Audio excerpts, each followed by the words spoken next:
Selladores de fosas y fisuras de resina. Sergio Casiano. Alejandra Ávila. Grupo Segundo B. Años atrás, debido a que los hoyos y las fisuras de las superficies oclusales de los dientes permanentes eran muy propensas a las caries, surgieron los selladores, una manera perfecta de prevenir las caries dentales.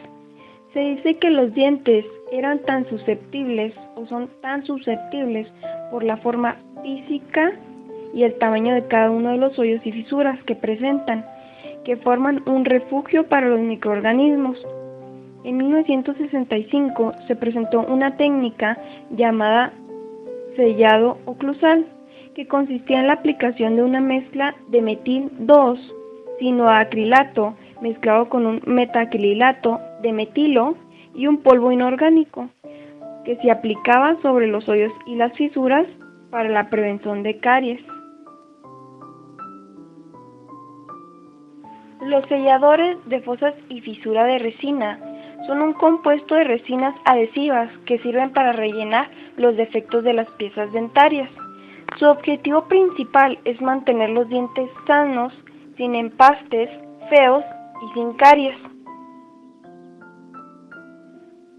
Los selladores de fosas y fisuras están indicados para pacientes que presentan las siguientes condiciones: un riesgo de caries moderado o elevado, o caries incipientes dentro del esmalte, en las cavidades y el área de las fisuras.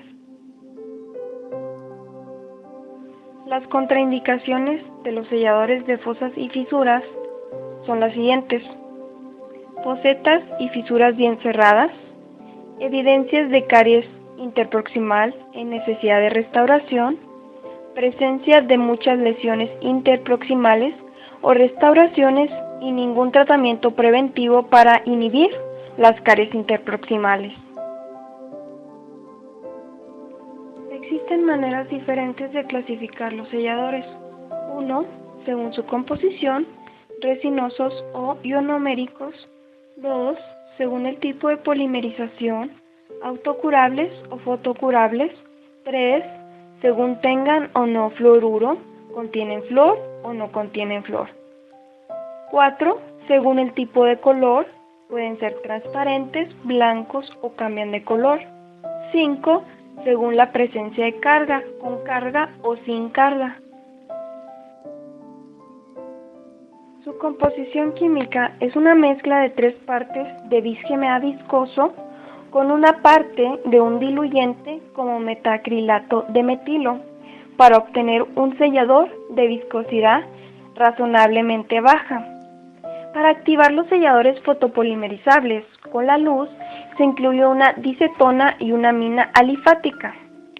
Se debe mantener la salida de la fuente emisora por 1 milímetro de la superficie del sellador, por lo menos por 20 segundos. Existen también selladores de bis-GMA que polimerizan por una medición de una amina orgánica que actúa como acelerador. Estos componentes constan de 2 componentes.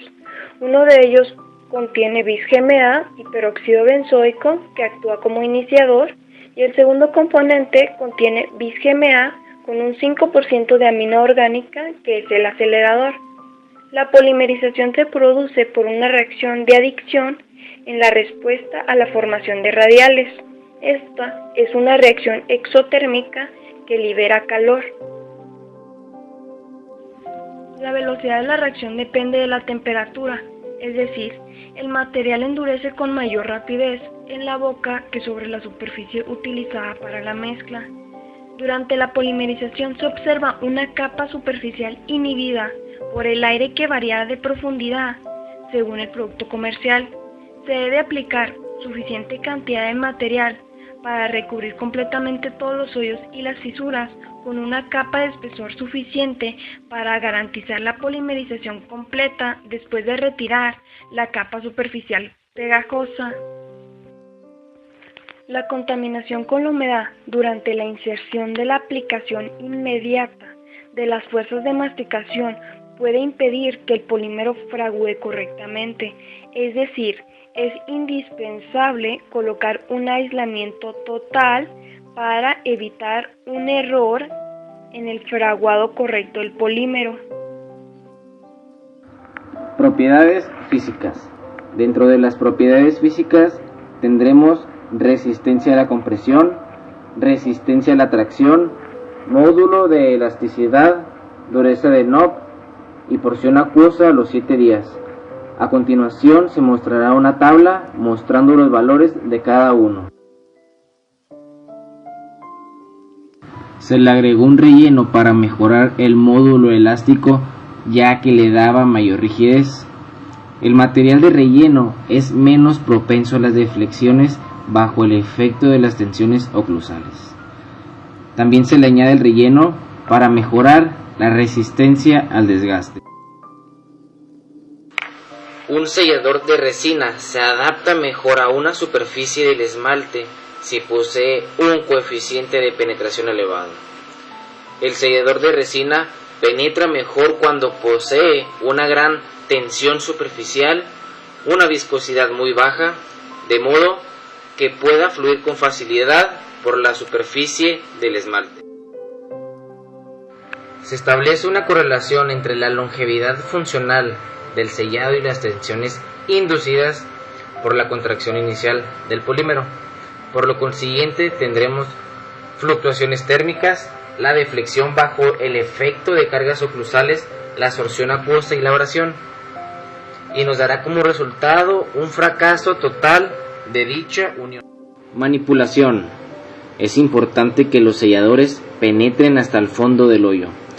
El grabado ácido aumenta la humectabilidad del esmalte. El llenado de la fisura representa un problema. Frecuentemente queda atrapado aire en el fondo. La viscosidad es un factor importante en la penetración en las zonas grabadas del esmalte para conseguir una retención del sellador. Como medida se acondiciona la superficie del hoyo o fisura, grabándola durante el tiempo especificado, aproximadamente 1 minuto para el esmalte con un contenido mineral y fluoruro, con una solución o un gel del ácido ortofosfórico al 37%. Posterior se va a enjuagar el ácido y se seca sin desecar con aire. Es esencial aislar la zona durante todo el proceso.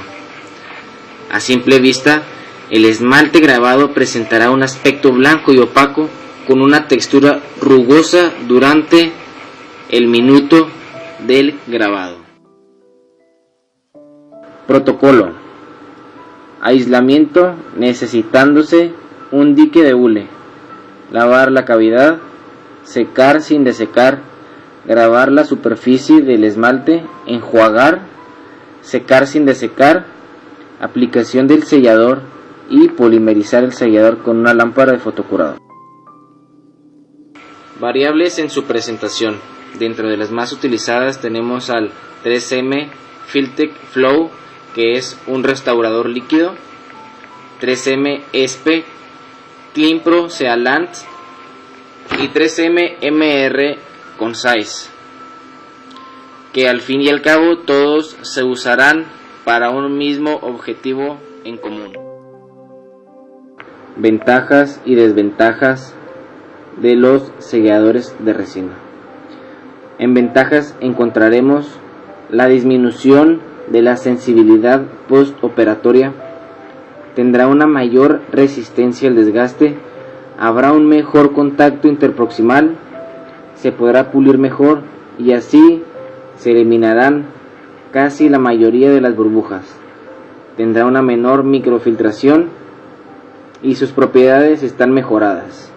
En desventajas, tendrá un costo más elevado, se va a desgastar el cemento, es más difícil de reparar, se necesita mayor tiempo de trabajo y se necesita más materiales para su procesado.